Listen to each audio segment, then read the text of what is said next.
Hello friends, मैं नीता भास्कर आप सभी लोगों का अपने यूट्यूब चैनल पर स्वागत करती हूँ। और हिस्ट्री में हम 35 क्वेश्चन कंप्लीट करेंगे और प्रैक्टिस सेट जैसा कि ये 6 है।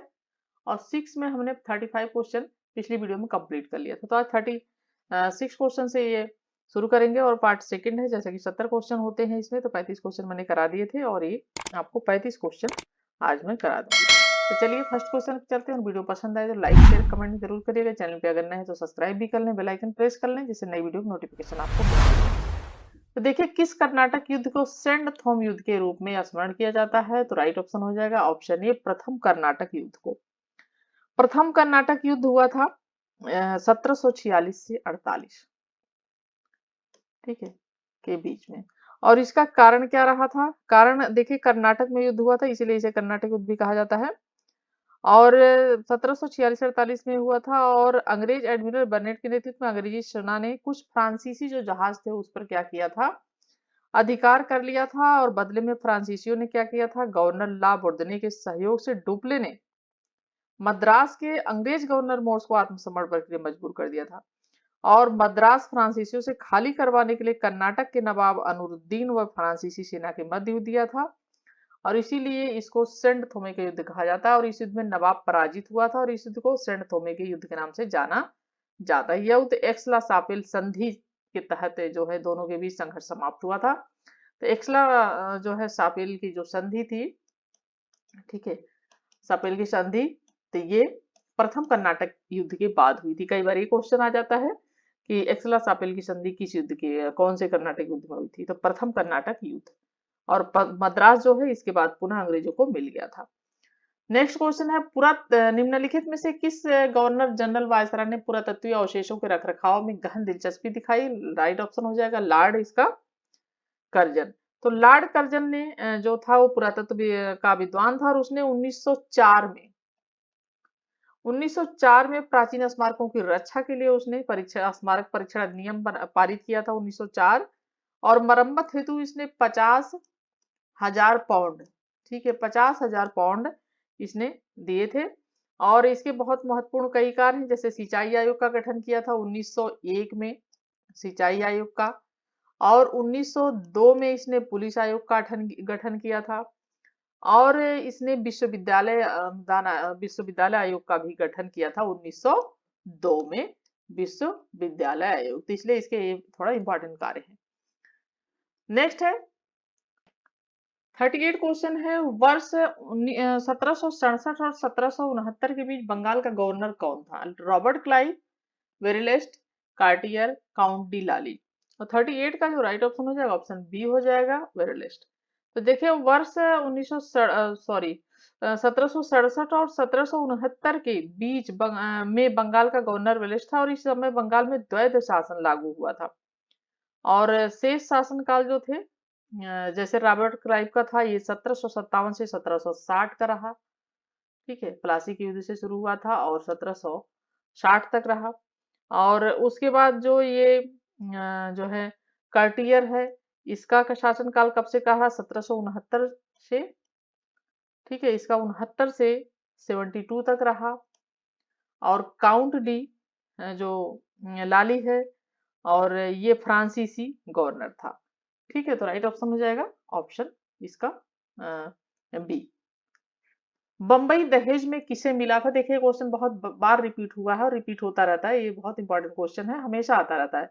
तो बंबई दहेज में किसे मिला था? ब्रिटिश सम्राट चार्ल्स सेकेंड को, कालीकट के शासक जमोरिन को, या इंग्लैंड की महारानी Elizabeth, Lord Mountbatten. Right option देखिए ये हो जाएगा चार्ल्स सेकेंड को दहेज में मिला था। जैसा कि 1661 ईस्वी में पुर्तगाली राजकुमारी थी कैथरीन। तो पुर्तगाली राजकुमारी कैथरीन का विवाह हुआ था किससे? चार्ल्स सेकेंड से। और इसी विवाह में पुर्तगालियों ने क्या किया था? बंबई को दहेज में दिया था कैथरीन को। और चार्ल्स ने बंबई को 10 लाख पाउंड वार्षिक किराया लेकर ईस्ट इंडिया कंपनी को दे दिया था, चार्ल्स सेकेंड ने, ठीक है। 40 क्वेश्चन है, रेगुलेटिंग अधिनियम के अनुसार निम्नलिखित में से कौन सा एक governor general of Bengal council का सदस्य नहीं था? Hyde, sir John Clavering, Monson, Philip Francis. और 40 क्वेश्चन का राइट ऑप्शन हो जाएगा हाइड। तो रेगुलेटिंग अधिनियम के अनुसार जॉन किल्वरिंग, मानसन और Philip Francis governor general of Bengal council के सदस्य थे, तो कौन नहीं था? हाइड नहीं था। नेक्स्ट है निम्न फ्रांसीसियों द्वारा मद्रास अंग्रेजों को वापस लौटाया गया। एक्सला सापेल की संधि 1748, जैसा कि हमने अभी बात की थी। पांडिचेरी की संधि 1754 द्वारा, सालबाई की संधि 1782 में, और मंगलूर की संधि 1784। इसका देखिए 41 का राइट ऑप्शन ऑप्शन ए हो जाएगा, क्योंकि फ्रांसीसियों द्वारा मद्रास अंग्रेजों को कर्नाटक का जो प्रथम युद्ध हुआ था, अभी हमने बात की थी पिछले क्वेश्चन में, तो प्रथम युद्ध हुआ था 1746-48, उसमें एक्सला सापेल की संधि द्वारा मद्रास अंग्रेजों को लौटाया गया था। नेक्स्ट है बंगाल के किस नवाब ने यूरोपियनों की तुलना मधुमक्खियों से की है? अलीवर्दी खान ने, मीर जाफर ने, मीर कासिम ने, नजफुद्दौला ने। और 42 का जो राइट ऑप्शन हो जाएगा, ऑप्शन ए हो जाएगा, अलीवर्दी खान ने। नेक्स्ट है एज ऑफ कंसेंट एक्ट 1860 ईस्वी ने लड़कियों के विवाह की आयु कितनी निर्धारित की थी? 10 वर्ष, 12, 14 या 15? ये भी इंपॉर्टेंट क्वेश्चन है, पूछता रहता है। और राइट ऑप्शन हो जाएगा ऑप्शन ए। ठीक है, ऑप्शन ए हो जाएगा। देखिए, ईश्वर चंद्र विद्यासागर के प्रयासों के फलस्वरूप 1860 में एज ऑफ कंसेंट एक्ट पारित हुआ, जिसमें महिलाओं के विवाह की न्यूनतम आयु 10 वर्ष कर दी गई थी। 10 की गई थी न्यूनतम, वो भी कितनी कम थी। और जबकि शारदा एक्ट के माध्यम से लड़कियों की जो न्यूनतम आयु थी, वो की गई थी 14 वर्ष। ठीक है, शारदा एक्ट पूछा जाता है तो उसमें जो है 14 वर्ष लड़कियों की आयु जो है 14 वर्ष लड़की की, और लड़कों की जो आयु थी 18 वर्ष की गई थी। ठीक है, तो राइट ऑप्शन इसमें ये हो जाएगा। ताल्लुकदारी व्यवस्था का संबंध था बिहार से, अवध से, उत्तर पश्चिम से, मद्रास से। 44 राइट ऑप्शन भी हो जाएगा, अवध से। कावसाजी नाना भाई द्वारा 1853 ईस्वी में प्रथम कपड़ा मिल की स्थापना की गई थी। बंबई, सूरत, पूना, रिसा। और 45 का राइट ऑप्शन ये हो जाएगा, बंबई में। तो जैसा कि भारत में सूती वस्त्र की मिल 1818 ईस्वी में कोलकाता व 1851 ईस्वी में मुंबई में स्थापित की गई थी, जो कि असफल रही। और सबसे पहला सफल आधुनिक कारखाना 1854 ईस्वी में मुंबई में जो है कावासी नाना भाई डाबर द्वारा खोला गया था। ठीक है, कब? 1854 में, और 1856 ईस्वी में प्रारंभ हुआ था। तो भारत में सूती वस्त्र की मिल जो है वो 1818 में कोलकाता और 1851 में मुंबई में स्थापित की गई थी, लेकिन असफल हो गई थी। ठीक है, तो ये पहला राइट ऑप्शन हो जाएगा। कौन अपने उपनाम लोक हितवादी के नाम से प्रसिद्ध हुआ? राइट ऑप्शन हो जाएगा, गोपाल हरि देशमुख। गोपाल हरि देशमुख जो थे महाराष्ट्र के प्रख्यात समाज सुधारक थे, और इनको लोक हितवादी उपनाम से जाना जाता है। इन्होंने धर्मनिरपेक्षता, बौद्धिकता, आधुनिकता के आधार पर हिंदू धर्मावलंबी पर आक्रमण किया, और सामाजिक व धार्मिक समानता का इन्होंने समर्थन किया। और एक मराठी पत्रिका थी, मासिक पत्रिका। ठीक है, मासिक पत्रिका थी और मराठी, जिसमें लोक हितवादी का इन्होंने संपादन किया था, इसीलिए इनको लोक हितवादी के नाम से जाना जाता है। उन्होंने विधवा विवाह प्रोत्साहन देने हेतु अहमदाबाद में पुनर्विवाह मंडल की स्थापना की थी। राइट ऑप्शन ये हो जाएगा। बंबई में प्रथम महिला विश्वविद्यालय की स्थापना किसके गंभीर प्रयासों से हुई थी? दयाराम विडुअन, डीके कर्वे, रमाबाई रानडे, नायका चंद्रावरकर। 47 का राइट ऑप्शन हो जाएगा, डीके कर्वे। इनके प्रयासों से 1906 में बंबई में प्रथम महिला विश्वविद्यालय की स्थापना की गई, और उन्होंने 1896 में पूना में विधवा आश्रम की भी स्थापना इन्होंने की थी। ठीक है, नेक्स्ट है विधवा पुनर्विवाह के प्रति किस सुधारक ने प्रमुख योगदान दिया? राजा राममोहन राय, ईश्वर चंद्र विद्यासागर, स्वामी विवेकानंद, स्वामी दयानंद। 48 का राइट ऑप्शन हो जाएगा, ऑप्शन बी, ईश्वर चंद्र विद्यासागर।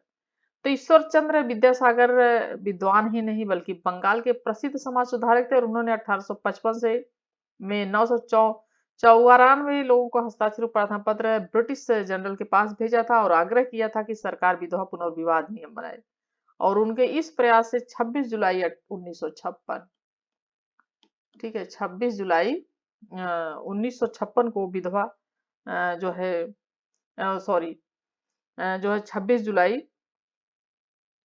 जो है 1856 को, ठीक है, विधवा पुनर्विवाह अधिनियम 1900 जो है लॉर्ड डलहौजी द्वारा पारित किया गया था। ठीक है, 1856 में। और राइट ऑप्शन जैसा कि ऑप्शन बी हो जाएगा। गुलामगिरी शीर्षक पुस्तक की रचना किसने की? राइट ऑप्शन हो जाएगा ज्योतिबा फुले। तो महात्मा ज्योतिबा फुले ने सन 1873 में 1873 में सत्यशोधक समाज की स्थापना की। इसके माध्यम से उन्होंने दलितों और जातियों के लिए उत्थान का कार्य किया और ज्योतिबा गुलामगिरी जो थी 1872 में। ठीक है, 1872 में सार्वजनिक सत्य धर्म पुस्तक जैसी पुस्तकों का जो है इन्होंने ये किया। ठीक है, तो ज्योतिबा फुले इसकी रचनाकार। नेक्स्ट है, निम्नलिखित में से किस ब्रिटिश ने 1857 की घटना को सिपाही विद्रोह नहीं माना है? चार्ल्स बार, टी.एम. होल्स, जे.डब्ल्यू. के, आउटरमेयर टेलर ने।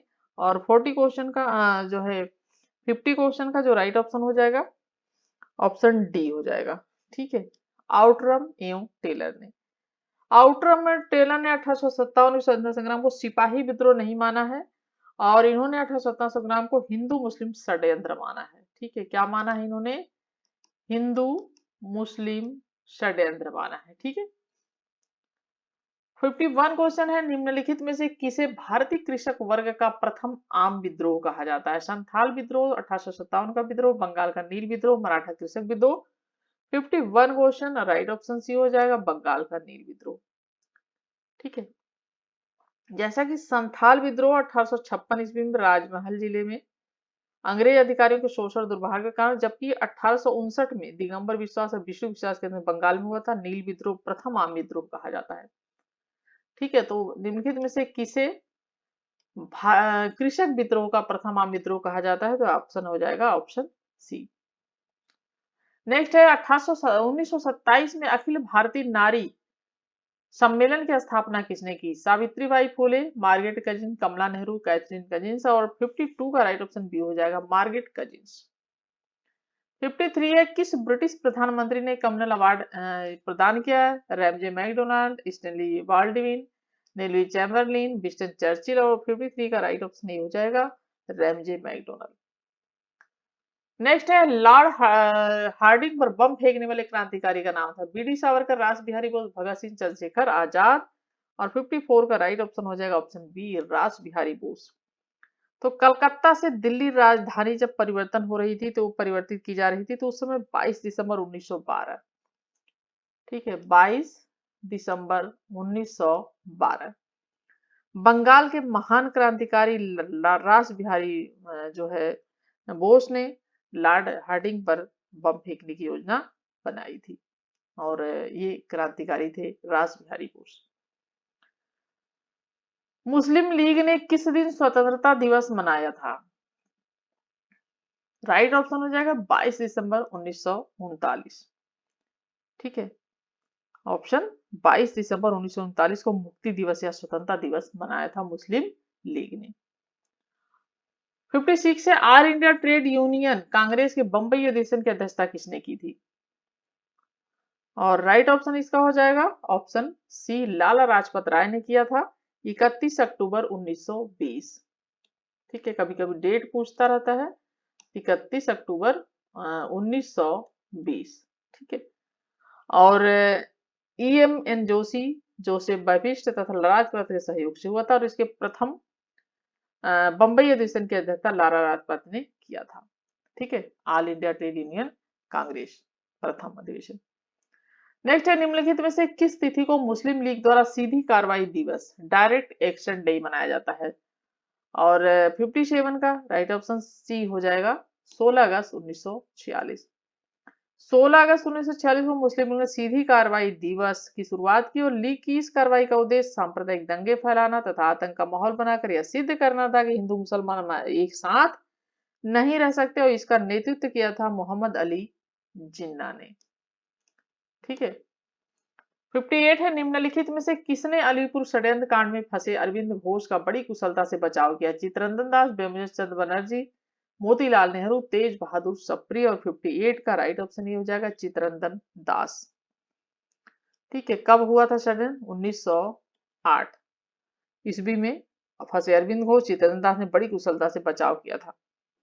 ठीक है, नेक्स्ट है, विनोबा भावे के संबंध में निम्नलिखित में से कौन सा कथन सही नहीं है? वे सर्वोदय आंदोलन के एक नेता थे, भूदाल आंदोलन के प्रख्यात आंदोलन के प्रख्यात हैं, या उन्हें रेमन मैग्सेसे पुरस्कार मिला, यह सत्याग्रह पत्रिका के संपादक थे। 59 क्वेश्चन का राइट ऑप्शन डी हो जाएगा। वो सत्याग्रह पत्रिका के संपादक थे। क्या पूछा, ये सही नहीं है, तो ये ठीक, तीनों सही है लेकिन ये सही नहीं है। तो जो सत्याग्रह पत्रिका का संपादन किसने किया था, वो गांधी जी ने किया था। ठीक है, गांधी जी ने किया था। और जबकि विनोबा भावे ने 1950 में तेलंगाना में सर्वोदय श्रमजीवी आंदोलन से जुड़ा थे और भूदान आंदोलन से जो है इनको जाना जाता है। ठीक है, विनोबा भावे को जुड़े थे। और 1958 में इन्हें जो है रैमन मैग्सेसे पुरस्कार भी मिला था विनोबा भावे को। तो ये तीनों सही है, बल्कि ये डी नहीं सही है। 68 है, सॉरी 60 क्वेश्चन है। भारत और पाकिस्तान के बीच नेहरू लियाकत समझौते पर किस समस्या को हल करने के लिए 1950 में हस्ताक्षर हुए? अल्पसंख्यकों की सुरक्षा के लिए, रियासतों के विलय के लिए, सीमा झगड़ों को निपटारे के लिए, विदेशी झगड़ों को निपटारे के लिए या विदेशी संबंधों के लिए। और 60 क्वेश्चन का राइट ऑप्शन हो जाएगा ऑप्शन ए, अल्पसंख्यकों की सुरक्षा के लिए। ठीक है, तो जैसा कि भारत और पाकिस्तान के बीच नेहरू लियाकत समझौता 8 अप्रैल, ठीक है, 8 अप्रैल 1950 1950 अल्पसंख्यकों की सुरक्षा करना। जबकि भारत चीन के मध्य 1954 में पंचशील समझौता हुआ था। पंचशील समझौता जो हुआ था वो हुआ था भारत और चीन के मध्य। कब हुआ था? 1954 में। ठीक है, और भारत और पाकिस्तान के जो है मध्य 1972 में शिमला समझौता हुआ था, शिमला समझौता। ठीक, 61 है, भारत में प्रथम आम चुनाव कब हुआ? और राइट ऑप्शन इसका हो जाएगा ऑप्शन बी, 1951 में प्रथम आम चुनाव हुआ था। और भारत का संविधान जैसा कि 26 जनवरी 1950 को लागू हुआ था और इसी के साथ लोकतांत्रिक प्रक्रिया की शुरुआत हुई। और भारत में प्रथम आम चुनाव 1951 में हुआ और 25 अक्टूबर 1951 से 21 फरवरी 1952 तक चला। देश में पहली बार 1952 में लोकसभा का गठन हुआ था, 1952 में पहली बार। ठीक है, 62 क्वेश्चन है। निम्नलिखित में से किस वर्ष वार्सा समझौता के देशों और नाटो के बीच यह घोषित करते हुए कि वह अब शत्रु नहीं रहे सी की समाप्ति को प्रकट करते जो है करती संधि की गई? राइट ऑप्शन हो जाएगा ऑप्शन इसका जो है 62 क्वेश्चन का राइट ऑप्शन क्या हो जाएगा? ऑप्शन सी हो जाएगा, 1990। ठीक है, नेक्स्ट है, भारतीय सरकार के साथ हैदराबाद के निजाम ने विराम समझौता पर किस स्थिति को हस्ताक्षर किया? 22 नवंबर 1947 या 29 नवंबर 1947 या सी है 1 अक्टूबर 1947 या डी है 3 अक्टूबर 1947। 63 का राइट ऑप्शन बी हो जाएगा। ठीक है, 29 नवंबर 1947। तो 29 नवंबर 1947 को हैदराबाद ने प्राचीन संघ से 1 वर्ष के लिए यथास्थिति संधि नामक एक अस्थायी समझौता किया और 15 अगस्त 1947 से पहले की स्थिति कायम रहे और निजाम ने समझौते का पालन नहीं किया था। और 13 सितंबर 1948 को भारतीय सैनिक हैदराबाद रियासत में घुस गए थे और अधिकार कर लिया था। और इस कार्यवाही को ऑपरेशन पोलो के नाम से जाना जाता है। ठीक है, ऑपरेशन पोलो के नाम से इस कार्यवाही को जाना जाता है।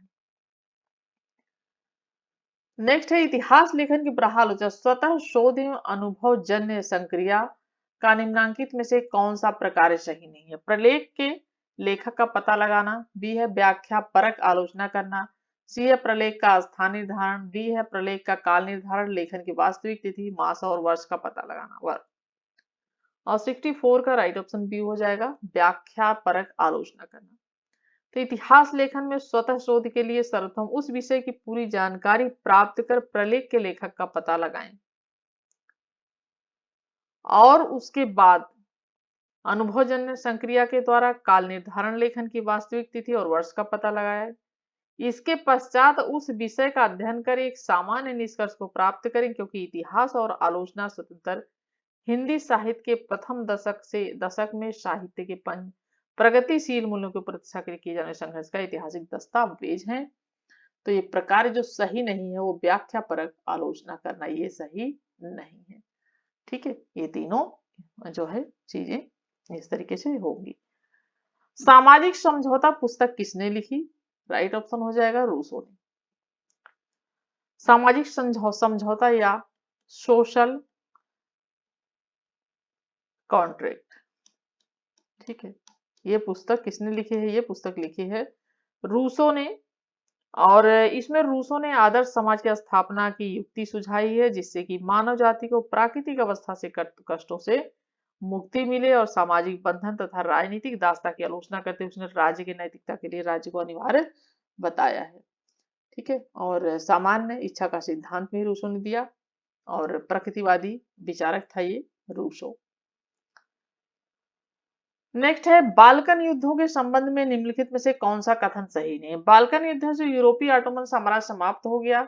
ऑटोमन साम्राज्य ने अपने पुराने यूरोपीय क्षेत्र का लगभग 90% क्षेत्र खो दिया। बाल्कन प्रायद्वीप के दक्षिण पूर्वी कोने तक ही सीमित रह गया। बी ऑप्शन है बाल्कन युद्धों में विवाद का समाधान नहीं हुआ बल्कि इसने उसे और भड़का दिया। और सी है बाल्कन युद्ध में ऑस्ट्रिया तथा सर्बिया के बीच प्रतिद्वंद्विता की भावना बढ़ गई और फ्रांस बाल्कन राज्यों में रक्षक की भूमिका में उभरा। 68 क्वेश्चन है और इसका राइट ऑप्शन हो जाएगा ऑप्शन ए। ठीक है, ए ऑप्शन इसका राइट है। और नेक्स्ट क्वेश्चन है 67 क्वेश्चन, निम्नलिखित में से कौन सा कथन हिटलर की नाजी नीतियों के संबंध में सही नहीं है पूछा है। तो हिटलर हेरेनवेल के सिद्धांत पर निष्ठा रखता था जो नस्लीय घृणा के विचार पर आधारित था और हिटलर ने इस विचार का समर्थन किया कि मानव जर्मन जाति को देश में रहने वाले अल्पसंख्यकों को बाहर निकालने उनका दमन करने का पूरा अधिकार है। और उसने गुलामों और यहूदियों को निशाना बनाया, खासकर यहूदियों को, क्योंकि उनकी स्थिति जर्मनी में समृद्ध थी। और डी है राष्ट्र पर उसका विचार जर्मन राष्ट्र के मूल निवासियों की सामूहिक राष्ट्रीयता पर आधारित था।